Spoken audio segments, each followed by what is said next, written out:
അഭിവന്യരായ പിതാക്കന്മാരെ, കനാനായ സമുദായത്തിൻ്റെ ഭാരവാഹികൾ, വൈക്കിൻ്റെ ഭാരവാഹികൾ, കടന്നു വന്നിട്ടുള്ള വൈദികരെ, സ്നേഹം നിറഞ്ഞ സഹോദരി സഹോദരങ്ങളെ, കുഞ്ഞുങ്ങളെ, കനാനായ സമുദായത്തെ സംബന്ധിച്ച് പ്രത്യേകിച്ച് ഈ വിവാഹത്തിൻ്റെയുമായി ബന്ധപ്പെട്ട് ഇങ്ങനെയൊരു വെബ്സൈറ്റിന് വേണ്ടി മുൻകൈയെടുത്ത വൈക്കിൻ്റെ ഭാരവാഹികളെ ആദ്യമായി ഞാൻ അനുമോദിക്കുകയാണ്. 85 കാലഘട്ടത്തിൽ കനാനായ ദീപം തുടങ്ങിയപ്പോൾ അന്ന് ക്ലിമിസ് തിരുമേനി പറഞ്ഞ വാക്ക് ഓർത്തു പോവുകയാണ്. അദ്ദേഹം പറഞ്ഞു, ആർട്ടിക്കിൾസ് ഒന്നും പ്രസിദ്ധീകരിച്ചില്ലെങ്കിലും കുഴപ്പമില്ല, കല്യാണത്തിൻ്റെയും മരണത്തിൻ്റെയും വാർത്തകൾ കനാനായക്കാർ പരസ്പരം ഒന്നറിയുമല്ലോ. 85-ൽ അതൊരു നവീന ആശയമായിരുന്നു.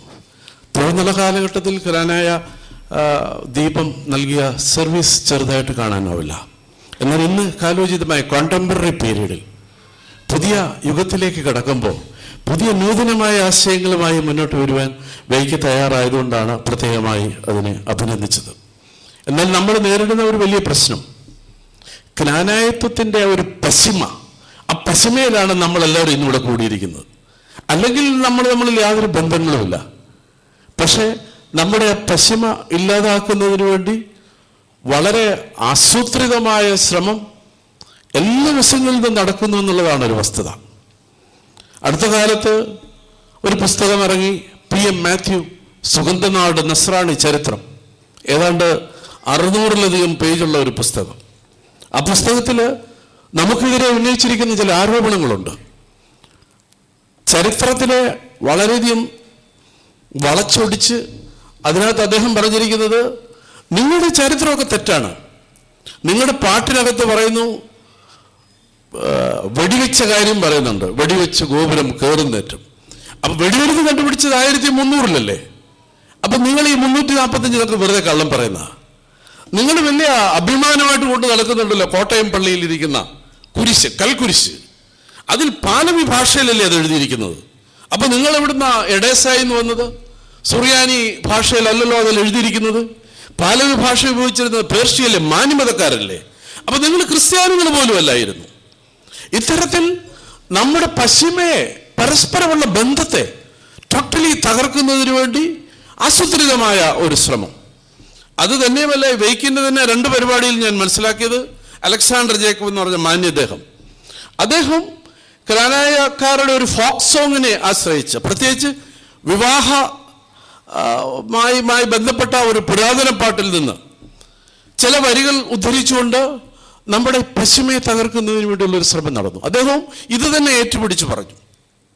എന്നാൽ ഈ മനുഷ്യൻ, ഇദ്ദേഹം എഴുതിയ പുസ്തകത്തിൻ്റെ അവസാന ഭാഗമുണ്ട്, ഈ സുഗന്ധനാട് നസ്രാണി ചരിത്രം. അതിൻ്റെ അവസാന ഭാഗത്തിൽ ഒരാൾ നിഷ്പക്ഷമായ ഒരു ചരിത്രത്തിനെ സമീപിക്കുകയാണെങ്കിൽ നമുക്ക് മനസ്സിലാക്കാം.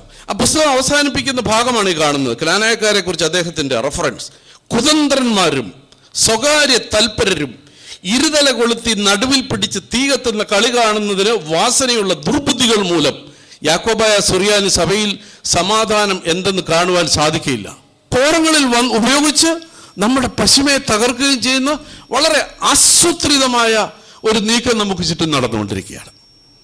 സ്വാഭാവികമായും ഒരു മൈനോറിറ്റി കമ്മ്യൂണിറ്റിയെ സംബന്ധിച്ച് അത് നിലനിൽക്കണമെന്നുണ്ടെങ്കിൽ ഒരുപാട് ബാറ്റിൽസ് ആവശ്യമാണ്. അതിൽ ഇന്റലക്ച്വൽ ബാറ്റിൽസിനെ നമുക്ക് എഴുതി തള്ളാനാവില്ല. പുതിയ തലമുറ വളർന്നു വരികയാണ്.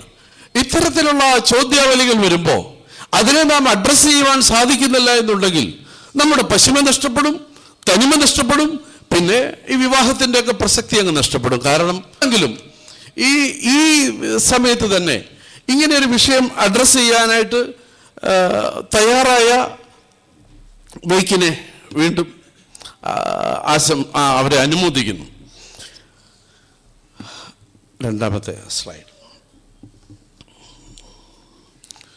രണ്ടാമത്തെ ഞാൻ സ്ലൈഡിലേക്ക് നിങ്ങളുടെ ശ്രദ്ധ കൊണ്ടുവരാം. കനാനായക്കാരുടെ വംശീയത, ഈ വംശീയതയുടെ പശ്ചിമ മുഴുവൻ തെളിഞ്ഞു കാണുന്നത് നമ്മുടെ പുരാതന പാട്ടിലാണ്. നമ്മൾ കേട്ടിട്ടുണ്ട്, കനാനായ പുരാതന പാട്ടുകൾ നമ്മളെ തെക്കുംപാവർ എന്ന് വിളിക്കുന്നു. ഈ പുരാതന പാട്ടുകൾ നമ്മുടേതാണ്, നമ്മുടെ ക്നാനായത്ത് നമ്മുടെ പാട്ടുകളിലാണ് കിടക്കുന്നത്. നമ്മൾ മാത്രമേ ഉള്ളൂ എന്നായിരുന്നു നമ്മുടെ ധാരണ. അവിടെ പോയി താമസിച്ച് കേരളത്തിൽ ഉണ്ടായിരുന്ന മലബാർ യഹൂദന്മാരുടെ കല്യാണപ്പാട്ടുകൾ അത് മുഴുവൻ ശേഖരിച്ചു. അവരുടെ വിവാഹത്തിൻ്റെ നടപടിക്രമങ്ങൾ മുഴുവൻ ശേഖരിച്ചു. ആ പുസ്തകത്തിൽ ഞാൻ പുസ്തകം കൊണ്ടുവന്നിട്ടുണ്ട്. അതിലവർ വളരെ പ്രസക്തമായി പറയുന്ന ഒരു കാര്യം, കൊടുങ്ങല്ലൂരിൽ താമസിച്ചിരുന്നത് യഹൂദന്മാരും അവരുടെ ഒരു നവീകരണ പ്രസ്ഥാനമായ ക്നാനായക്കാരുമാണ്. അങ്ങനെ നോക്കുമ്പോൾ ക്രിസ്താബ്ദത്തിൻ്റെ തുടക്കം മുതൽ തന്നെ യഹൂദന്മാർ കൊടുങ്ങല്ലൂരിലുണ്ട്. പ്രത്യേകിച്ച് 68 ജെറുസലേമിൻ്റെ തകർച്ചയോടുകൂടി ലോകത്തിൻ്റെ നാനാഭാഗത്തേക്കും യഹൂദന്മാർ വീണ്ടും കുടിയേറി. ആ കൂട്ടത്തിൽ അവർ വീണ്ടും വന്നു. അപ്പം നമുക്ക് വരുന്നതിന് മുമ്പ് വളരെ ശക്തമായ ഒരു കമ്മ്യൂണിറ്റി കൊടുങ്ങല്ലൂരിലുണ്ടായിരുന്നു. പ്രത്യേകിച്ച് വാഴ പിടിക്കുന്ന വാഴപ്പാട്ടിനകത്തൊക്കെ ഉള്ളൊരു വ്യത്യാസം, അവർ അല്പം തേനും കൂടി കൊടുക്കും. കാരണം എല്ലാ ഇസ്രായേലിൻ്റെ മനസ്സിലെ വലിയ സ്വപ്നമായിരുന്നല്ലോ തേനും പാലും ഒഴുകുന്ന നാട്. നമ്മൾ പാലും പഴവും കൊടുക്കുമ്പോൾ അവർ പാലും പഴത്തിൻ്റെ കൂട്ടത്തിൽ അല്പം തേനും കൂടി കൊടുക്കും. അങ്ങനെയുള്ള ചില ചെറിയ ചെറിയ വ്യത്യാസങ്ങൾ. ഞാൻ എൻ്റെ വിശദീകരണത്തിലേക്ക് കിടക്കാം. ഒരു കാര്യം യാഥാർത്ഥ്യമാണ്, കൊടുങ്ങല്ലൂരിൽ താമസിച്ചിരുന്നത് തെക്കും ഭാഗർ എന്നറിയപ്പെട്ടിരുന്നത് നമ്മൾ മാത്രമല്ല, നമ്മളും യഹൂദന്മാരും മഹാദേവർ പട്ടണത്തിൻ്റെ തെക്ക് വശത്ത് ഒന്നിച്ച് താമസിച്ചിരുന്നു. നമ്മളെ അതിനകത്തു നിന്ന് ഒരു വ്യത്യസ്തതയായി കണ്ടത് ലോകത്തിലുള്ള എല്ലാ സമൂഹവും ക്നാനായക്കാരെ, പ്രത്യേകിച്ച് ക്രിസ്തു മതത്തിനെയും യഹൂദന്മാരെയും വ്യത്യസ്തമായിട്ടല്ല കണ്ടിരുന്നത്. അവരൊക്കെ കണ്ടിരുന്നത് യഹൂദ മതത്തിനകത്തുള്ള ഒരു നവീകരണ പ്രസ്ഥാനം. പ്രത്യേകിച്ച് ഒരേ ഭാഷ സംസാരിക്കുന്നവർ, ഒരു രാജ്യത്ത് നിന്ന് വന്നവർ, ഒരു സ്ഥലത്തു നിന്ന് വന്നവർ. അത്തരത്തിൽ നമുക്ക് യഹൂദന്മാരോടൊപ്പമാണ് താമസിക്കുവാൻ സാധിച്ചത്. അതുകൊണ്ടാണ് നമ്മളും ഇപ്പോഴും എറണാകുളത്തുള്ള യഹൂദപ്പള്ളി തെക്കുംഭാഗപ്പള്ളി എന്നാണ് പറയുന്നത്. തെക്കുംഭാഗപ്പള്ളി പാട്ടുണ്ട്. ആ പാട്ടുകളിലേക്ക് വിശദാംശത്തിലേക്ക് വരാം. എനിക്ക് വളരെ കുറച്ച് സമയമേ ഉള്ളൂ. ഞാൻ അടിസ്ഥാനപരമായി നമ്മളൊരു കാര്യം മനസ്സിലാക്കിയിരിക്കേണ്ടത്, തെക്കുംഭാഗർ ക്നാനായക്കാർ മാത്രമല്ല, കേരളത്തിൽ മലബാറിൽ താമസിച്ചിരുന്ന യഹൂദന്മാരും ക്നാനായക്കാരും തെക്കുംഭാഗരാണ്. അവരുടെ ആചാരങ്ങളൊന്നാണ്, അവരുടെ പുരാതന പാട്ടുകളൊന്നാണ്, അവരുടെ കല്യാണപ്പാട്ടുകൾ ഓൾമോസ്റ്റ് സെയിം. അപ്പോൾ അതുകൊണ്ട് അടിസ്ഥാനപരമായി മനസ്സിലാക്കേണ്ടത് നമ്മൾ മാത്രമല്ല. പക്ഷേ നമുക്കൊരു പ്രശ്നമുണ്ടായത്, നമ്മുടെ പിൽക്കാലത്തുള്ള ചരിത്രം വേണ്ടത്ര രീതിയിൽ നമുക്ക് പ്രിസർവ് ചെയ്യാൻ സാധിച്ചില്ല.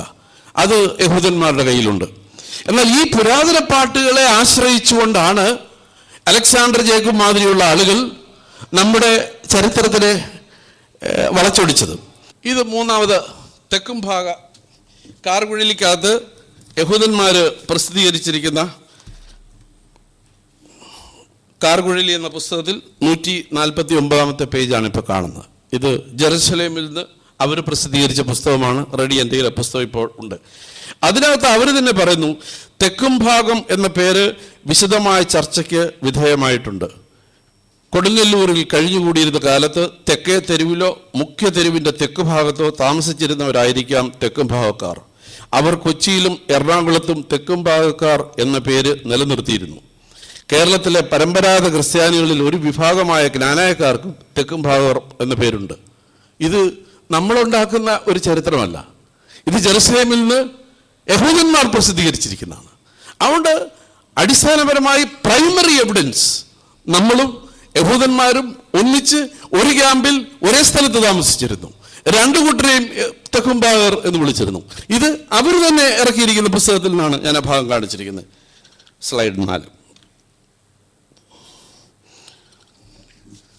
ഇരു കൂട്ടരുടെയും പുരാതന പാട്ടുകളിലെ താരതമ്യ പഠനം, അത് നമ്മൾ മാത്രമേ ഉള്ളൂ ഇത്തരത്തിലുള്ളൊരു പഠനം നടത്താതിരുന്നത്. യഹൂദന്മാർ കൃത്യമായി ഇതിൻ്റെ ഒരു താരതമ്യ പഠനം നടത്തിയിട്ടുണ്ട്. അവർ അതിൽ പറഞ്ഞിരിക്കുന്ന ഒന്ന്, നസ്രാണികളുടെ അല്ലെങ്കിൽ ക്നാനായ ക്രൈസ്തവരുടെ പുരാതന പാട്ടിലെ ലൂക്കോസ് 1980 എഴുതിയിരിക്കുന്നത് PU ലൂക്ക് പ്രസിദ്ധം ചെയ്ത ക്നാനായക്കാരുടെ പുരാതന പാട്ടുകൾ 1980 പ്രസിദ്ധം ചെയ്തതിനെ കുറിച്ചാണ് അവർ അവിടെ റെഫർ ചെയ്തിരിക്കുന്നത്. അപ്പോൾ ക്നാനായ ക്രൈസ്തവരുടെ പുരാതന പാട്ടിലെ നല്ലൂർ എറുശലേം പാട്ടും യഹൂദന്മാരുടെ യവറായിയുടെ പാട്ടും ഇത് രണ്ടും ഒന്ന് തന്നെയാണ്. ഇതിൻ്റെ താരതമ്യ പഠനം PM ജുസെ എന്ന യഹൂദ എഴുത്തുകാരൻ ആ താരതമ്യ പഠനം നടത്തി. ഈ പഠനം നടത്തിയതൊന്നും നമ്മൾ പാവം പിടിച്ച ക്നാനായക്കാർ ഇവിടെ ഉണ്ടായിട്ട് നമ്മളിതൊന്നും അറിഞ്ഞിട്ടില്ല. നമ്മുടെ പുരാതന പാട്ടും അതിന് സമാനമായിട്ടുള്ള യഹൂദ പാട്ടിനെ കുറിച്ച് വലിയ പഠനങ്ങളും അതിനെക്കുറിച്ച് വലിയ തീസിസുകളും ഒക്കെ ഉണ്ടായിട്ടുണ്ട്. നമ്മളിത് അറിയാതെ പോയെന്ന് മാത്രമേ ഉള്ളൂ. 5 സ്ലൈഡ് 5 സ്ലൈഡ് 5 വാഴ്വുപാട്ടാണ്. വാഴ്വുപാട്ടിനെ കുറിച്ച് യഹൂദന്മാർ തന്നെ പറയുന്നത് അതാണ് ഞാൻ അണ്ടർലൈൻ ചെയ്തിരിക്കുന്നത്. ക്നാനായക്കാരുടെ വാഴ്വുപാട്ടിന് ജൂതരുടെ വാഴുന്ന പാട്ടുമായി പ്രകടമായ സാദൃശ്യമുണ്ട്. അത് ഓരോരോ പാട്ടുകളെ സംബന്ധിച്ചും നമ്മുടെ പാട്ടുകളിലെ പെൺപാട്ടുകളിൽ ഓരോ ഹെഡിങ്ങിൽ പറഞ്ഞിരിക്കുന്ന പാട്ടുകൾക്കും സമാനമായിട്ടുള്ള യഹൂദ പാട്ട് നിലനിൽക്കുകയാണ്. സ്ലൈഡ് 6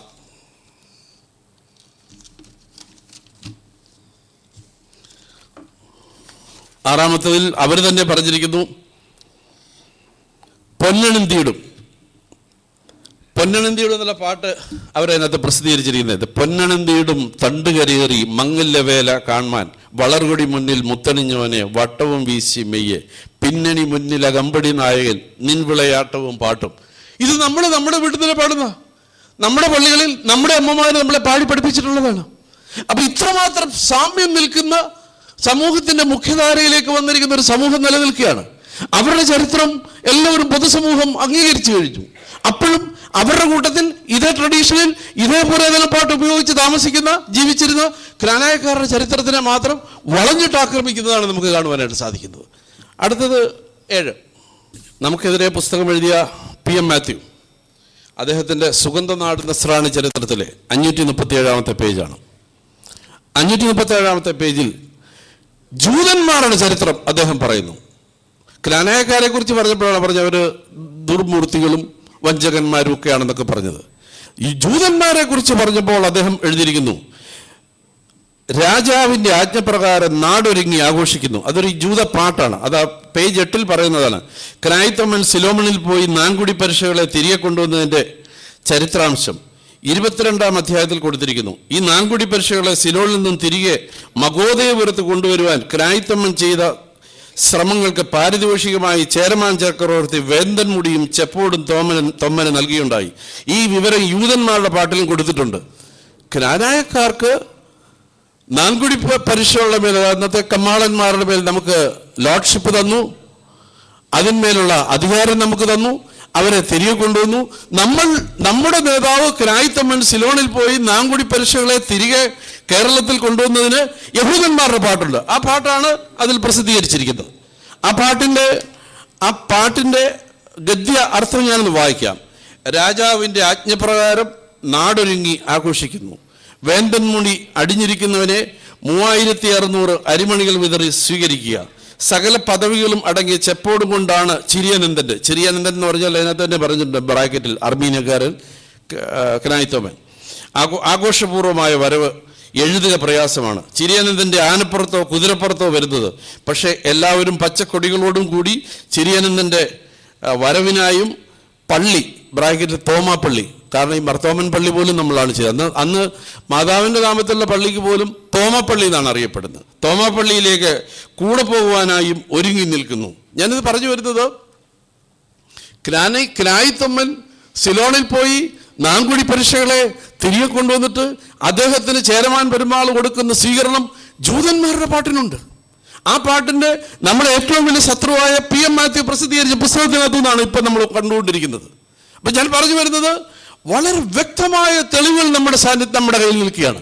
പക്ഷേ നിർഭാഗ്യവശാൽ അതിലേക്കൊന്നും നമ്മളൊരു വിശദമായ ഒരു പഠനത്തിന് നമുക്ക് ഈ വിഷയങ്ങൾ വിധേയമാക്കുവാനായിട്ട് സാധിച്ചിട്ടില്ല. ഇനി ഇത് കൂടാതെ തന്നെ കേരള ചരിത്രത്തിൽ വില്യം ലോഗൻ്റെ മലബാർ മാനുവൽ ഉണ്ട്. വില്യം ലോഗൻ നിങ്ങൾക്കറിയാം, ബ്രിട്ടീഷുകാരുടെ കാലത്ത് ഭാരതത്തിൽ വന്ന മജിസ്ട്രേറ്റും കളക്ടറുമായിരുന്നു വില്യം ലോഗൻ, മലബാറിൻ്റെ കളക്ടർ. മലബാർ എന്ന് പറയുമ്പോൾ ഇന്നത്തെ മലബാർ അല്ല, കൊല്ലം മുതൽ അങ്ങ് കാസർഗോഡ് വരെ കിടക്കുന്ന അന്ന് ഈ മലബാറിൻ്റെ കളക്ടറുമായിരുന്ന വില്യം ലോഗൻ, അദ്ദേഹത്തിൻ്റെ മലബാർ മാനുവൽ, അതിൽ 536-ാമത്തെ പേജ്, തോമസ് എത്തപ്പെട്ടു അവഗണിക്കപ്പെട്ടതിൻ്റെ സമുദായത്തോടുള്ള കാനാ തോമസിൻ്റെ അനുഭാവവും വിശാല മനസ്കതയും അളവറ്റതായിരുന്നു. അദ്ദേഹം സ്വദേശത്തേക്ക് തിരിച്ചെന്ന് നാട്ടുകാരോട് സ്ഥിതിഗതികൾ വിവരിച്ചു കൊടുത്തതിൻ്റെ ഫലമായി മലയാളക്കരയിലേക്കുള്ള തൻ്റെ 2ാമത്തെ സന്ദർശന വേളയിൽ തോമസിനെ അനുഗമിക്കുവാൻ ധാരാളം വിശ്വാസികളുണ്ടായി. ഇവരാണ് ഇന്ത്യയിലെ ആദ്യത്തെ ക്രൈസ്തവ കോളനിക്കാർ. അതുപോലെ തന്നെ 17 ജാതികളുടെ മേലെയാണ് ക്രിസ്ത്യാനികൾ.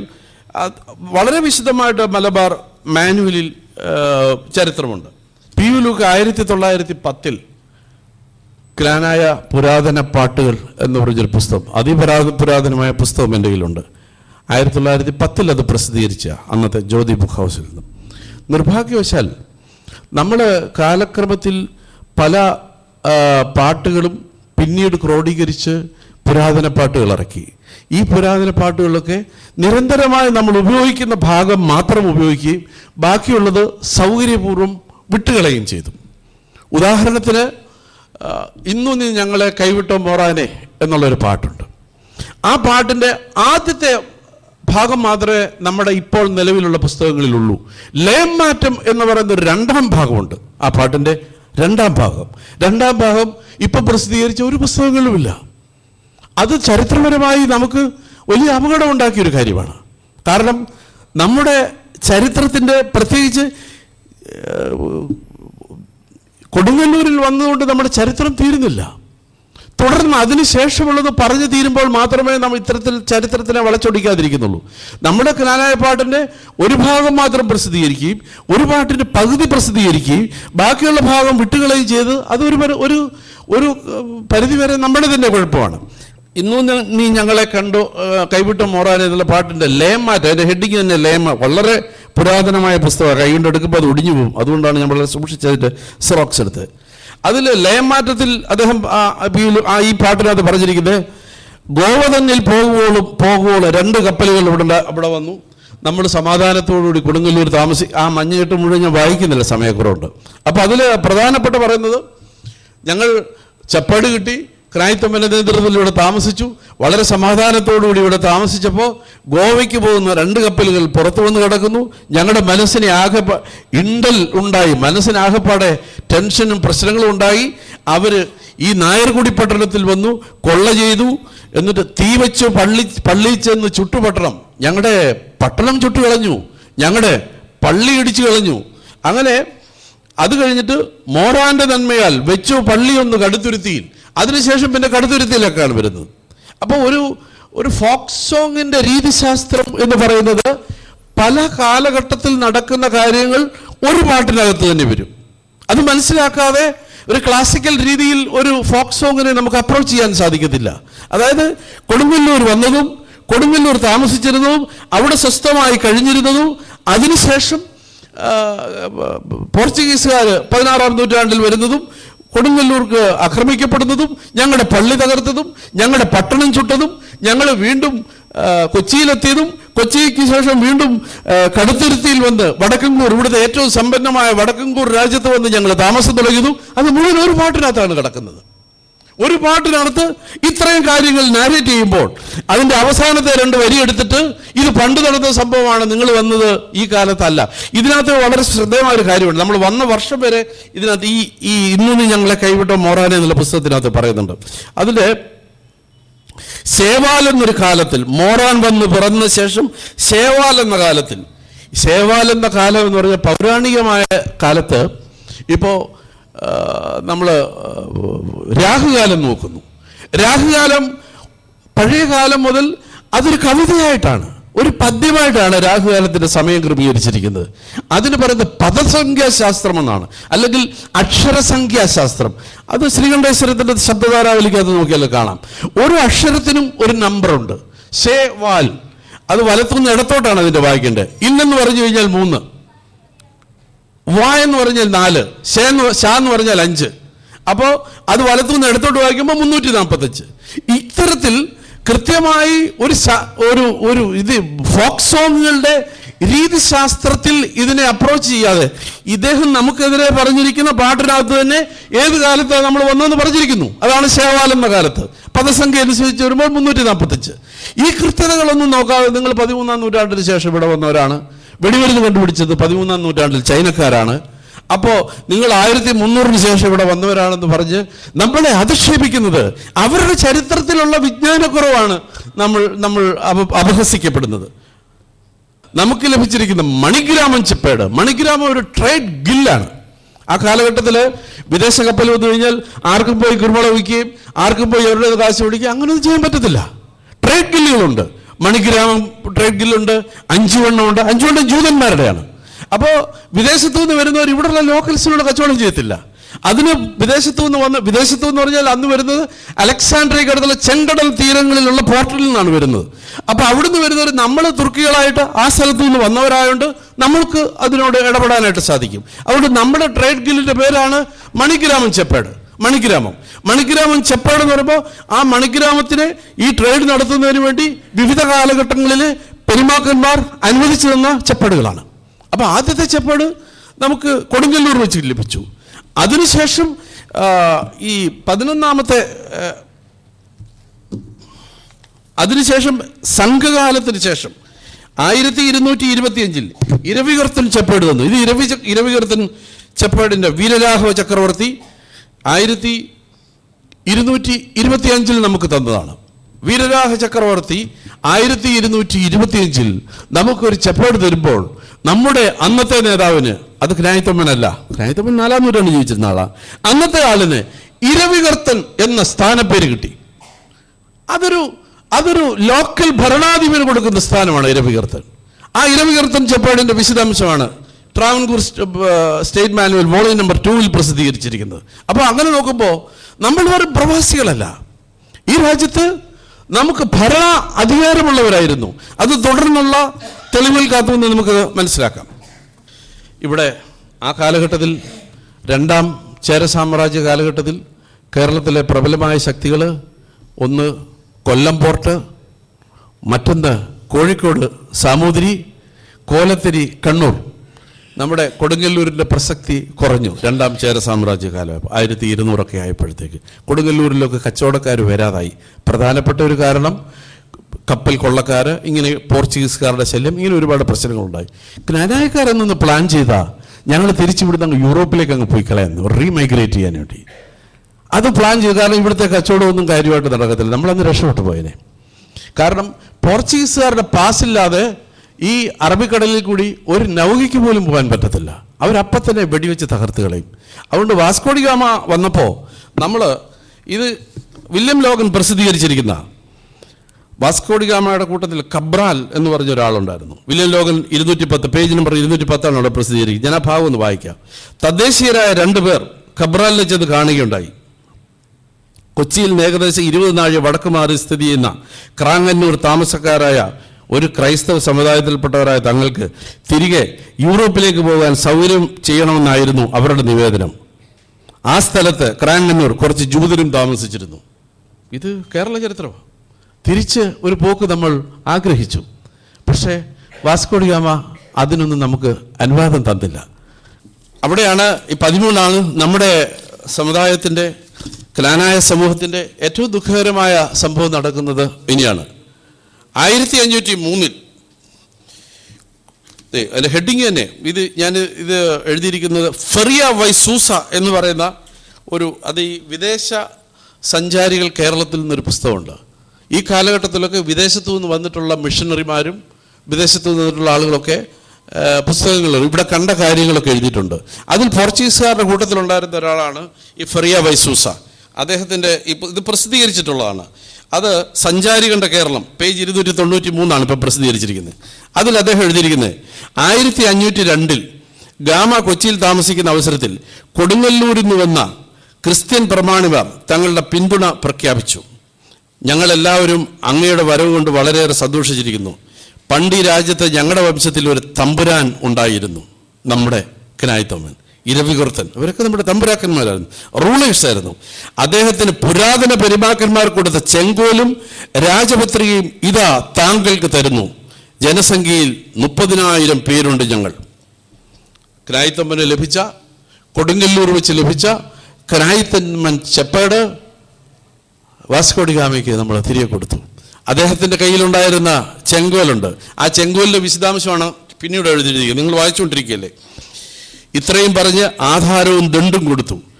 അത് ചുവന്നതും 2 വെള്ളി വളയങ്ങളും 1 വളയത്തിൽ 3 വെള്ളിമണികൾ ഉള്ളതുമാകുന്നു. അവർ വീണ്ടും ഇപ്രകാരം പറഞ്ഞു, ഞങ്ങളുടെ അടുത്ത് ഒരു കോട്ട കെട്ടിയാൽ ഹിന്ദു രാജ്യം മുഴുവൻ കരസ്ഥലമാക്കുവാൻ അങ്ങയ്ക്ക് സംഗതി വരും. ഇത് കേട്ട് ഗാമ വളരെ സന്തോഷിച്ചിങ്ങനെ മറുപടി പറഞ്ഞു, നിങ്ങളെ ശത്രുക്കളുടെ കയ്യിൽ നിന്നും ഉദ്ധരിക്കേണ്ടത് ദൈവം മേലാൽ സംഗതി വരുത്തും. ഇതൊക്കെ അദ്ദേഹം പറഞ്ഞു. വളരെ സ്നേഹപൂർവ്വം ക്നാനായക്കാർക്ക് ലഭിച്ച ക്രായിത്തമ്മൻ ചെപ്പോടും നമുക്ക് ലഭിച്ചിരുന്ന ഭരണത്തിൻ്റെ പ്രതീകമായ രാജദണ്ഡും അദ്ദേഹം വാങ്ങി. പക്ഷേ അവർ തന്നെ നമ്മളെ ആക്രമിച്ചു. എന്നാൽ 1725 വീരരാഘവ ചക്രവർത്തി തന്ന ഈ രണ്ടാമത്തെ ചെപ്പേട് അതിൻ്റെ പകുതി ഇപ്പോഴും പഴയ സെമിനാരിയിൽ സൂക്ഷിച്ചിട്ടുണ്ട്. ജോർജ് അച്ഛൻ്റെ കസ്റ്റഡിയിലാണ് അത്. ഇരവിവർത്തൻ ചെപ്പേട് ഇപ്പോൾ ഈ പഴയ സെമിനാരിയിൽ സൂക്ഷിച്ചിട്ടുണ്ട്. ആദ്യത്തേത് ഗാമയ്ക്ക് കൊടുത്തു. ഗാമയുടെ കയ്യിൽ അത് ബ്രിട്ടീഷ് മ്യൂസിയത്തിലുണ്ടെന്നാണ് പറയുന്നത്. പക്ഷേ അവിടെ പോയി ഒരു അന്വേഷണം നടത്തുവാനായിട്ട് എനിക്ക് സാധിച്ചിട്ടില്ല. അടുത്ത 14 നെക്സ്റ്റ് 14 വില്യം ലോഗൻ തന്നെ എഴുതിയിരിക്കുന്നു. സാമൂതിരിയുടെ 1504 സാമൂതിരിയുടെ അധീനതയിലായിരുന്ന കൊടുങ്ങല്ലൂരിന് നേർക്ക് ഒക്ടോബറിൽ പാതിരാത്രി വിജയകരമായൊരു മിന്നലാക്രമണം പോർച്ചുഗീസുകാർ നടത്തി. കൊടുങ്ങല്ലൂർ പിടിച്ചെടുക്കാനും നഗരം ചുട്ട് ചാമ്പലാക്കാനും പോർച്ചുഗീസുകാർക്ക് കഴിഞ്ഞു. ക്രിസ്ത്യൻ വീടുകളും കടകളും പള്ളികളും എല്ലാം. നമുക്ക് ഏറ്റവും ദുഃഖകരമായത് അതാണ് 1504 ഒരു രാത്രിയിൽ, ഒക്ടോബർ മാസം രാത്രിയിൽ പീരങ്കികളുമായി വന്ന് ക്ലാനായക്കാരുടെ ഈ കംപ്ലീറ്റ് കോളനി രാത്രി ചുട്ടുകളഞ്ഞു. അതിനെക്കുറിച്ച് ദുഃഖകരമായ ഒരു പഴഞ്ചൊല്ലുണ്ട്. അത് 1910 P.U. ലുക്ക് എഴുതിയ പുരാതന പാട്ട്. അതിൻ്റെ പേജ് 40 അദ്ദേഹം അടുത്ത നെക്സ്റ്റ് ഞാൻ ആ ഭാഗം മാത്രം ഒന്ന് വായിക്കാം. തെക്കും ഭാഗക്കാരുടെ ആദ്യ പള്ളിയായിരുന്ന കൊടുങ്ങല്ലൂരും പിന്നീടുണ്ടായ കടുത്തുരുത്തി ഉദയംപേരും മുതലായ പള്ളികളും ദേവമാതാവിൻ്റെ നാമത്തിലാണ് സ്ഥാപിക്കപ്പെട്ടിട്ടുള്ളത്. കൊടുങ്ങല്ലൂർ പട്ടണത്തിലുണ്ടായ കലഹം നിമിത്തം പള്ളിയും പട്ടണവും അഗ്നിയാൽ നശിച്ചു പോകുവാൻ ഇടയായി. ഇതേപ്പറ്റി കോട്ടയം CMS അച്ചുകൂടത്തിൽ അച്ചടിക്കപ്പെട്ട കറിയാപ്പാതിരിയുടെ ചരിത്രം 21-ാം പുറത്തിലെ നോട്ടിൽ ഇപ്രകാരം പറയുന്നു: മഹാദേവർ പട്ടണം ചുടപ്പെട്ടതിൽ വെച്ച് ഒരു പഴഞ്ചൊല്ല് ഇന്നും നടപ്പുണ്ട്. പട്ടണം ചുട്ടു പകലിറങ്ങി ഇനിയെന്തിനാ മോളെ മുട്ടാക്ക്. എന്തെന്നാൽ പട്ടണത്തിന് തീ കത്തിയപ്പോൾ എല്ലാവരും കരസ്ഥമാക്കിയതും കൊണ്ട് ഓടി പുറത്തിറങ്ങിയപ്പോൾ ഒരു മകൾ അമ്മയോട് മുഖം മൂടുന്ന മൂടോടമില്ലാതെ എങ്ങനെ പുറത്തു പോകുന്നു എന്ന് ചോദിച്ചതിന് തള്ളയുടെ ഉത്തരമാകുന്നു ചരിത്രപ്രസിദ്ധമായ ഉദയംപേരൂർ പള്ളി മാതാവിൻ്റെ നാമത്തിൽ തന്നെ പ്രതിഷ്ഠിക്കപ്പെട്ടിരിക്കുന്നു. രാത്രിയിൽ 1504 ഒക്ടോബർ മാസം രാത്രി നമ്മുടെ പട്ടണം രാത്രി ചുട്ട് പള്ളി ഇടിച്ച് നിരത്തി. ഒരമ്മ കൈ കിട്ടിയതുകൊണ്ട് പുറത്ത് ചാടിയപ്പോൾ മോള് പറഞ്ഞു, കാരണം നമ്മുടെ പാട്ടിനകത്ത് പറയുന്നുണ്ട്, ഹിന്ദുവിൽ പോയാലും മക്കളെ നിങ്ങൾ മുട്ടാക്കും, ഇതൊക്കെ ഇടാതെ നടക്കരുത്. കാരണം യഹൂദന്മാരിടുന്നതാണ്. സ്ത്രീകൾ തല മൂടി മാത്രമേ അവർ പുറത്തിറങ്ങത്തുള്ളൂ. അപ്പൊ പെണ്ണ് അമ്മയോട് പറയുന്നു, നമ്മളിപ്പോൾ പുറത്തോട്ട് പോയി തല മൂടുന്നു, മുട്ടാക്കുന്നത് അതില്ല. അപ്പൊ അമ്മ പറയും, പട്ടണവും ചുട്ടു പള്ളിയും മുടിഞ്ഞു, ഇനി എന്തിനാ മോളെ മുട്ടാക്കുക. ഇത് പിൽക്കാലത്തെ ഒരു പഴഞ്ചൊല്ലായി തന്നെ തീർന്നു. ഇത് ഫോക്ക് സോങ്ങിൻ്റെ രീതിശാസ്ത്രത്തിൽ ഇതിനോട് അപ്രോച്ച് ചെയ്തെങ്കിൽ മാത്രമേ നമുക്ക് ഇത് മനസ്സിലാക്കാനായിട്ട് സാധിക്കത്തുള്ളൂ. ഞാനെൻ്റെ അവസാനിപ്പിക്കാം. കാർഗുഴലിയിൽ യഹൂദന്മാരുടെ പാട്ട്, അടുത്ത സ്ലൈഡ്. യഹൂദന്മാരുടെ പാട്ടിൽ അവർ ഏറ്റവും അവസാനം എഴുതിയിരിക്കുന്നത് എവറായിയുടെ പാട്ടിൽ. യഹൂദന്മാരുടെ ഒരു പാട്ടിൻ്റെ പേരാണ് എവറായി. നമ്മളിപ്പോൾ നല്ലൊരു റിസലൈം എന്നൊക്കെ പറയുന്ന പോലെ എവറായുടെ പാട്ടിൽ പോർത്തറിക്കാർ, അതായത് പോർച്ചുഗീസുകാർ കടന്നു വരുന്നുണ്ട്. ഈ പാട്ടിൻ്റെ കാലം 16-ാം നൂറ്റാണ്ടിന് ശേഷമാണെന്ന് ധരിക്കേണ്ടതില്ല. പോർച്ചുഗീസുകാരിൽ ജൂതർക്കുണ്ടായ ഉപദ്രവങ്ങൾ അറിയുന്ന പിൻതലമുറക്കാർ കടലിലെ ശത്രുക്കളായി അവരെ കൽപ്പിച്ചു പേര് ചൊല്ലി പരാമർശിച്ചത് പിൽക്കാലത്തായിരിക്കണം. പാട്ടിൻ്റെ മൊത്തത്തിലുള്ള മോട്ടിഫുകൾ പരിശോധിച്ചാൽ ഇതിൻ്റെ ഉത്ഭവകാലം കുറെ കൂടി പിന്നോക്കം കൊണ്ടുപോകേണ്ടി വരും. പോർച്ചുഗീസുകാരുടെ വൃത്താന്തം പിൽക്കാലത്ത് ചേർത്തതായിരിക്കണം. അവിടെയാണ് ബഹുമാനപ്പെട്ട അലക്സാണ്ടർ ജേക്കബ് നമ്മളെ തെറ്റിദ്ധരിപ്പിച്ചത്. അതായത് ഒരു പാട്ടിൻ്റെ മോട്ടീഫ് മനസ്സിലാക്കണം, അതിൻ്റെ രീതിശാസ്ത്രം മനസ്സിലാക്കണം. പിൽക്കാലത്തുണ്ടാകുന്ന കാര്യങ്ങൾ നിലവിലുള്ള പാട്ടിനോട് ആഡ് ചെയ്തുകൊണ്ടിരിക്കും. കാരണം അന്ന് ചരിത്രം എഴുതി സൂക്ഷിക്കുന്ന ഒരു കാലഘട്ടമല്ല. എഴുത്തും വായനയും അറിയാവുന്നവർ തന്നെ വളരെ ചുരുക്കം. അപ്പോൾ അതുകൊണ്ട് ഫോക്ക് സോങ്ങുകളായിട്ടാണ് ചരിത്രം സൂക്ഷിക്കപ്പെടുന്നത്. അപ്പോൾ ഓരോരോ കാലഘട്ടത്തിലും പുതിയ പുതിയ സംഭവങ്ങൾ ഉണ്ടാകുമ്പോൾ നിലവിലുള്ള പാട്ടിനോട് ആഡ് ചെയ്തുകൊണ്ടിരിക്കും. അതുകൊണ്ട് ഒരു പാട്ടിൻ്റെ അവസാനത്തെയോ ഇടയ്ക്കത്തെയോ ഒരു വരിയെടുത്തിട്ട് കാലനിർണയം നടത്തുന്നത് തെറ്റായ സമീപനമാണ്. ഇത്തരത്തിൽ തെറ്റായ സമീപനങ്ങളിൽ കൂടിയാണ് നമ്മുടെ ചരിത്രത്തിനെ വളച്ചൊടിക്കുന്നത്. അതുകൊണ്ട് ഞാൻ ഒരു വിഷയത്തിലേക്ക് വരാം. ഒന്ന്, 1504 ശേഷം നമ്മൾ സംഘടിതമായിട്ടല്ല കൊടുങ്ങല്ലൂരിൽ നിന്ന് പോകുന്നത്. പല ആക്രമണങ്ങളുണ്ടായി, പള്ളി ചുട്ടു, പട്ടണം ചുട്ടു. നമ്മുടെ ആളുകൾ അവിടെ നിന്ന് ഒരു രണ്ടാമതൊരു കുടിയേറ്റം നടത്തി. അങ്ങനെയാണ് ഉദയംപേരൂർ വന്നതും വടക്കൻകൂരായ സാമ്രാജ്യത്തിന്റെ തലസ്ഥാനമായിരുന്നു കടുത്തുരുത്തിയിലേക്ക് വന്നതും. അത് 1500 ശേഷം 15-ാം നൂറ്റാണ്ടിന് ശേഷം അതാണ് കൊച്ചിയിൽ അഴിമുഖം കണ്ടെടുത്തു. ആ പാട്ടിനകത്ത് തന്നെ പറയുന്നുണ്ട്, വെട്ടത്തുമന്നനും കൂടെയുണ്ട്. സാമൂതിരിയുടെ വലങ്കയായിരുന്നു വെട്ടത്തുമന്നൻ. നമ്മൾ ഉറഹായിന്ന് കൊണ്ടൊന്നുമല്ല, ചെമ്പകശ്ശേരിയും കൂടുതലുണ്ട്. കാരണം അവിടുന്ന് പലായനം ചെയ്ത് പോരുമ്പോൾ അവിടുത്തെ പ്രമുഖന്മാരും നമ്മുടെ കൂട്ടത്തിൽ പോരുകയാണ്. അപ്പോൾ വെടിവെച്ചു എന്ന് പറയുന്നത് തന്നെ തെറ്റ്. 1504 ശേഷം ഇവർ നമ്മളെ വെടിവെച്ച പീരങ്കിയുണ്ടാ. ആ വെടിവെപ്പിനെ കുറിച്ചാണ് നമ്മൾ പറയുന്നത്. യഹൂദന്മാരുടെ പുരാതന പാട്ടിൽ അവർ തന്നെയാണ്, ഈ പാട്ടിനകത്ത് അവർ തന്നെയാണ് പറയുന്നത്. അപ്പോൾ ഇത് 3-ാം നൂറ്റാണ്ടിൽ 4-ാം നൂറ്റാണ്ടിൽ നടന്ന മൈഗ്രേഷനും ഈ 15-ാം നൂറ്റാണ്ടിൽ കൊച്ചിയിലേക്ക് വന്നതും ഒന്നാണെന്ന് തെറ്റായിട്ട് സങ്കല്പിക്കുമ്പോൾ ഈ പറഞ്ഞ പ്രശ്നങ്ങളൊക്കെ ഉണ്ടാവും. അതുകൊണ്ട് നമ്മളെ തെറ്റിദ്ധരിപ്പിക്കുന്നതിന് വേണ്ടി നമ്മുടെ കൊടുങ്ങല്ലൂർ കുടിയേറ്റം ഉണ്ടായത് 4th സെഞ്ചുറിയിൽ തന്നെയാണ്. ശേവാൽ എന്ന കാലത്ത് തന്നെയാണ്. ഈ വെടിമരുന്ന് കണ്ടുപിടിച്ചത് 1300 ശേഷം ചൈനക്കാരാണ്, വി അഗ്രി. പക്ഷെ 1504 ശേഷം ഞങ്ങൾ കൊടുങ്ങല്ലൂർ നിന്ന് കൊച്ചിയിലേക്ക് വന്നു. ആ സമയത്ത് കൊച്ചിയിൽ അഴിയുണ്ടായി. 1341 വെള്ളപ്പൊക്കത്തിലാണ് കൊച്ചിയിൽ അഴിയുണ്ടായത്. കൊച്ചിയിൽ അഴിമുഖം കണ്ടെടുത്തു ഞങ്ങളുടെ പാട്ടിനകത്തുണ്ട്. ഈ മുഴുവൻ സംഭവങ്ങളും ഒരു പാട്ടിനകത്ത് ചേർത്തിരിക്കുകയാണ്. ആ ഒരു പാട്ടിനകത്ത് ചേർത്തിരിക്കുന്ന ഏതെങ്കിലും ഒരു വരി എടുത്തിട്ട് ഇത് പണ്ട് കിടന്നുവാണെന്ന് നിങ്ങൾ പറഞ്ഞ് നമ്മളെ തെറ്റിദ്ധരിപ്പിക്കാൻ ശ്രമിക്കുകയാണ്. അതുകൊണ്ട് ആ പരിപ്പ് ഇവിടെ വേകുന്നില്ല. രണ്ടാമത് ഒരു വിഷയം കൂടി ഞാൻ അഡ്രസ്സ് ചെയ്ത് അവസാനിപ്പിക്കാം. രണ്ടാമത്തെ ഒരു പ്രശ്നം, കോട്ടയം പള്ളിയിലിരിക്കുന്ന കുരിശ്, കൽക്കുരിശ്, അത് പാലവി ഭാഷയിലാണ് എഴുതിയിരിക്കുന്നത്. പാലവി ഭാഷ പേർഷ്യയിലുണ്ടായിരുന്ന ഒരു ഭാഷയാണ്. I do agree. കാരണം അതിനെക്കുറിച്ച് അലക്സാണ്ടർ ജേക്കബിന് മനസ്സിലാണെങ്കിൽ അദ്ദേഹം ഒരു ചരിത്രം കൂടെ പഠിക്കണം. ഇന്ത്യൻ സ്വാതന്ത്ര്യ സമര കാലത്ത് എന്തിനാ ഗാന്ധിജി ഉപ്പ് സത്യാഗ്രഹം നടത്തിയത്? അദ്ദേഹത്തിന് വേണമെങ്കിൽ മുളക് സത്യാഗ്രഹമോ മല്ലി സത്യാഗ്രഹമോ നടത്താമായിരുന്നല്ലോ. കാരണം ബ്രിട്ടീഷുകാര് ഇവിടെ വന്ന് ഇവിടുത്തെ സാധനങ്ങൾ കയറ്റിക്കൊണ്ടു. അങ്ങോട്ട് പോകുമ്പോൾ കപ്പൽ ഫുള്ളാ, ഇങ്ങോട്ട് വരുന്ന കാലിക്കപ്പല് ഈ അറബിക്കടലിന് ക്രോസ് കിടക്കാൻ ഒക്കത്തില്ല. കാലിക്കപ്പൽ കിടന്നാൽ കാറ്റടിക്കുമ്പോൾ ഇത് മറിഞ്ഞു പോകും. അപ്പൊ എന്തെങ്കിലും ലോഡ് കയറ്റിക്കൊണ്ട് വരണം. എന്തെങ്കിലും ലോഡ് കയറ്റുമ്പോൾ കപ്പൽ പകുതിയെങ്കിലും താന്നില്ലെങ്കിൽ ഇത് കപ്പലിന് കടൽ ക്രോസ് ചെയ്യാൻ ഒക്കത്തില്ല. വെറുതെ കല്ല് കയറ്റിക്കൊണ്ട് വരാൻ പറ്റത്തില്ല. അപ്പൊ അവരുടെ മാർഗം ചെയ്തു, ഇങ്ങോട്ട് വരുന്ന കാലിക്കപ്പലിൽ ഉപ്പ് കയറ്റി അങ്ങ് നിറയ്ക്കാം. അപ്പൊ കപ്പൽ താന്നു നിൽക്കും. ഇന്ത്യയിൽ ഒരു നിയമം ഉണ്ടാക്കി, ഇന്ത്യയിൽ ആരെയും കടലിൽ നിന്ന് ഉപ്പെടുക്കാൻ പാടില്ല. രണ്ടാമത് പിന്നെ അവർ ഇങ്ങോട്ട് ഇമ്പോർട്ട് ചെയ്യാവുന്ന ഏക സാധനം ടെക്സ്റ്റൈൽസ് ആണ്, അവിടുത്തെ മില്ലുകളിൽ നിന്ന്. അപ്പൊ ഗാന്ധിജി ഒരു മാർഗം ചെയ്തു, ഞങ്ങളിവിടെ ഉപ്പെടുക്കും നിന്നോട് വെല്ലുവിളിച്ചുകൊണ്ട്. അതുകൊണ്ടാണ് ഉപ്പ് സത്യാഗ്രഹം നമ്മൾ നടത്തിയത്. ഞങ്ങളിവിടെ ചർക്ക കൊണ്ട് തുണി ഉണ്ടാക്കും, നിന്റെ സാധനം ഞങ്ങൾ ഇമ്പോർട്ട് ചെയ്യത്തില്ല. ഇതേ പ്രശ്നം അന്നും ഉണ്ടായിരുന്നു. അന്നത്തെ പ്രശ്നം ചെങ്കടലിന്റെ തീരത്തെ തുർക്കികളെല്ലാം ചെങ്കടൽ തീരത്തു നിന്നാണ് ഇങ്ങോട്ട് പോരുന്നത്. ഹിപ്പോളസ് എന്ന് പറഞ്ഞ 120 ഹിപ്പോളസ് എന്ന് പറഞ്ഞ ഒരു നാവികൻ ഒരു കാറ്റ് കണ്ടുപിടിച്ചു, നമ്മുടെ ഈ കാലവർഷക്കാറ്റ്. ആ കാലവർഷക്കാറ്റിന് കപ്പൽ അങ്ങോട്ട് തിരിച്ചു വെച്ചാൽ മതി, കൃത്യം അറബിക്കടൽ ക്രോസ് ചെയ്ത് 22-ാം പൊക്കം കൊടുങ്ങല്ലൂർ വന്ന് കയറും. ആ മാർഗം കണ്ടുപിടിച്ചോടി വളരെ എളുപ്പമായി. അതുകൊണ്ടാണ് ഞാൻ ചിലപ്പോഴും തമാശയിലാണെങ്കിൽ പറയും, നമ്മുടെ ക്രാനായ സിറിയൻ കുടിയേറ്റമൊക്കെ നമ്മൾ ഈ മെയ് മാസത്തിൽ നടത്തുന്നതിൻ്റെ കാര്യം. കാരണം ജൂൺ 1-ാം തീയതി ആയിരിക്കും നമ്മൾ വന്നിരിക്കുന്നത്. കാലവർഷക്കാറ്റിന് മാത്രമേ ഇങ്ങോട്ട് വരാൻ പറ്റത്തുള്ളൂ. തിരിച്ച് തുലാവർഷക്കാറ്റ് പോകുമ്പോഴേ തിരികെ പോകത്തുള്ളൂ. 6 മാസം അവരിവിടെ താമസിക്കും. അപ്പോൾ ഈ ഹിപ്പോളസ് കാറ്റ്, ആ കാറ്റിൻ്റെ പേര് തന്നെ ഹിപ്പോളസ് കാറ്റ് എന്നാണ് നാവികർ പറയുന്നത്. അപ്പോൾ ഈ ഹിപ്പോളസ് കാറ്റിൽ ഇങ്ങോട്ട് വരുമ്പോൾ കപ്പലിൽ എന്തെങ്കിലും കൊണ്ടുവരണം.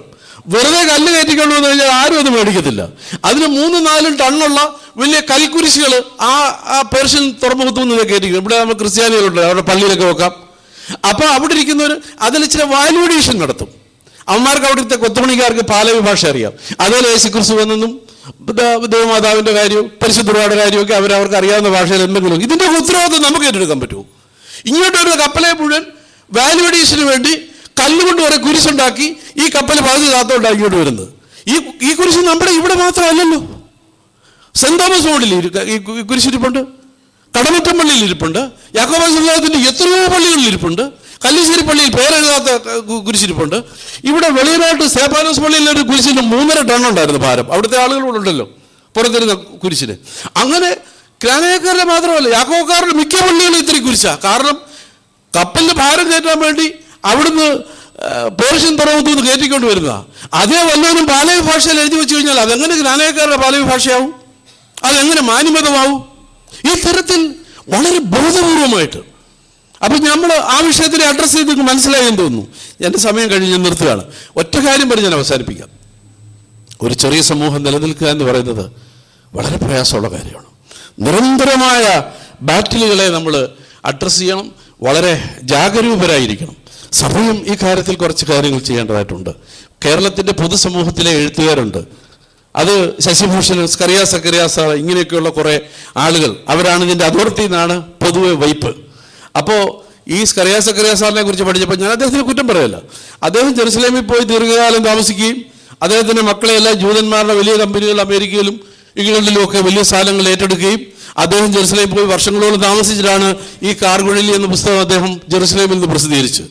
അപ്പോൾ അവർക്കൊക്കെ അങ്ങനെ ഒരുപാട് ആനുകൂല്യങ്ങൾ ഈ രാജ്യങ്ങളിൽ നിന്നൊക്കെ കിട്ടി.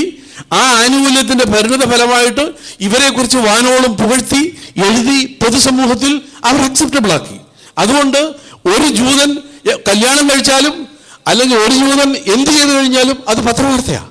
തത്തുല്യമായി പൊതുസമൂഹത്തിന്റെ മുന്നിൽ മുഖ്യധാരയിൽ അറിയപ്പെടേണ്ടവരാണ് നമ്മൾ. പക്ഷേ നമ്മൾ അത്തരത്തിലുള്ള ഒരു സ്പേഡ് വർക്ക് ചെയ്തിട്ടില്ല.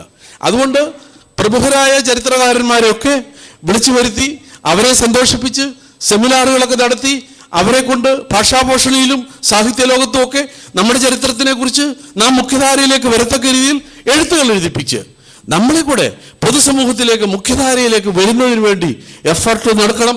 ഇത് വളരെ ജാഗരൂകരായിരിക്കണം. ഇതുമായി ബന്ധപ്പെട്ടൊരു കൊച്ചു കഥ പറഞ്ഞ് ഞാൻ അവസാനിപ്പിക്കാം. കുഞ്ഞുങ്ങളൊക്കെ ഒത്തിരി നേരം കേട്ട് രാപ്പാടികളുടെ കഥ നമ്മൾ കേട്ടിട്ടുണ്ട്. രാത്രി മുഴുവൻ പാട്ട് പാടി നടക്കുന്ന രാപ്പാടികൾ. അവരെക്കുറിച്ച് പറയുന്നത് ഈ രാപ്പാടികൾ പണ്ട് ഇങ്ങനെയല്ലായിരുന്നു. മറ്റു പക്ഷികളെ പോലെ തന്നെ പകൽ സമയത്ത് പാട്ട് പാടുകയും രാത്രിയിൽ എവിടെയെങ്കിലും വിശ്രമിക്കുകയും ചെയ്യുന്നവരായിരുന്നു രാപ്പാടികൾ. പക്ഷേ അവർ രാത്രിയിൽ വിശ്രമിക്കുന്നത് മുന്തിരിത്തണ്ടിൻ്റെ ചില്ലകളിലാണ് ഇരിക്കുന്നത്. മുന്തിരിത്തണ്ടിൻ്റെ ചില്ലകളിലിരുന്ന് വിശ്രമിക്കുമ്പോൾ ഈ രാത്രിയിൽ ഈ മുന്തിരിച്ചെടിക്ക് അതിങ്ങനെ ചുറ്റിയല്ല കയറുന്നത്, ഒരുതരം കൈയുണ്ട്, നമ്മുടെ ഈ മത്തനും പടവലത്തിനും ഒക്കെയുള്ള മാതിരി ഇങ്ങനെ വട്ടത്തിൽ ചുറ്റുന്ന സാധനം. രാത്രിയിൽ മുന്തിരിച്ചില്ലയിലിരുന്ന് ഉറങ്ങിപ്പോയി. മുന്തിരിയുടെ കൈ വന്ന് ഈ പാവം പക്ഷിയുടെ കാലയിൽ അങ്ങ് ചുറ്റി. നേരം വെളുത്ത് ഉറക്കമുണർന്നപ്പോൾ രണ്ട് കാലും ഈ മുന്തിരിത്തണ്ടിൻ്റെ കൈ കൊണ്ട് ചുറ്റിയിരിക്കുക. ആ പാവം പക്ഷി അതേ പെട്ടുപോയി, പറന്ന് രക്ഷപ്പെടാനായില്ല. അവിടെ ഇരുന്ന് ആ ചില്ലയിലിരുന്ന എല്ലാ പക്ഷികളുടെയും ഗതി ഇതായി. അപ്പം അതുകൊണ്ട് അത് പിന്നെ രാത്രിയിൽ രാപ്പാടികൾ ഉറങ്ങാറില്ല. കാരണം ഉറങ്ങിയാൽ എപ്പോഴാണ് കുരുക്ക് വീഴുക, എപ്പോഴാണ് ഞാൻ ബന്ധുവനാകുക എന്നുള്ളത് യാതൊരു നിശ്ചയവുമില്ല. വളരെ വിജിലൻ്റായിട്ട് അത് ഉണർന്നിരിക്കും. ഉറക്കം വരാതിരിക്കാനായിട്ട് അവർ പാട്ടും തുടങ്ങി. അങ്ങനെയാണ് രാപ്പാടികൾ ഉണ്ടായെന്നാണ് ഒരു കഥ ഞാൻ കേട്ടിട്ടുള്ളത്. ഞാനത് പറഞ്ഞു വന്നതിൻ്റെ കാരണം നമ്മുടെ സമുദായം നമുക്ക് ഉറങ്ങാൻ പറ്റത്തില്ല. വളരെ വിജിലൻ്റായിട്ടിരിക്കണം. ഉറങ്ങിപ്പോയാൽ ഇത്തരത്തിലുള്ള അലക്സാണ്ടർ ജേക്കബും PM മാത്യുവും വന്ന് നമ്മുടെ കാലെ ചുറ്റിക്കളയും. പിന്നെ നമുക്ക് പറഞ്ഞു തരാനാവില്ല. ഇത് ജനങ്ങളെ ബോധവൽക്കരിച്ച് വരുമ്പോഴത്തേക്ക് നമ്മുടെ പശിമ നഷ്ടപ്പെടും. പശിമ നഷ്ടപ്പെട്ടാൽ നമ്മുടെ കുഞ്ഞുങ്ങളെല്ലാം അവിടെ എവിടെയും പോയി വിവാഹം കഴിക്കും. അതുകൊണ്ട് ഈ മാട്രിമോണിയൽ സാഹചര്യത്തിൽ നാം ഈ സമയത്ത് വളരെ ശക്തമായി ഓർത്തിരിക്കേണ്ടത്, വളരെ വിജിലൻ്റായിട്ടിരിക്കുക, സഭ ശക്തമായ നിലപാടുകൾ എടുക്കുക. ഒരിക്കലും നമുക്ക് ചുറ്റും നടക്കുന്ന ബാറ്റിലുകൾ നടന്നുകൊണ്ടിരിക്കുമ്പോൾ അത് കണ്ടില്ലെന്ന് ഉറങ്ങാതിരിക്കുക. അത് വിജിലൻ്റായിട്ട് അത് നോക്കി ശ്രദ്ധാപൂർവം ഇരുന്ന് ഇതിനെ നേരിട്ടില്ല എങ്കിൽ ഈ തലമുറയ്ക്ക് കഴിഞ്ഞ തലമുറ പോലെയല്ല, പുതിയ തലമുറയുടെ വീഴ്ച വളരെ വേഗമായിരിക്കും. കാരണം ഇന്റർനെറ്റിന്റെ കാലത്താണ് ജീവിക്കുന്നത്. കുട്ടികളോട് ചുമ്മാതെ ഗ്രായിത്തമ്മൻ കഥ, മുത്തശ്ശി കഥയുടെ രീതിയിൽ പറഞ്ഞു കൊടുത്താൽ അവർ വിശ്വസിക്കില്ല. അവർക്ക് കൺവിൻസിംഗ് ആയ രീതിയിൽ നമ്മുടെ രീതിശാസ്ത്രം അവരെ പഠിപ്പിച്ച് മുന്നേറുവാൻ ഇടയാവട്ടെ. ഇതിന് അവസരം തന്ന എല്ലാവരോടും പിതാക്കന്മാരോടും എല്ലാം നന്ദി അറിയിക്കുന്നു. Thank you.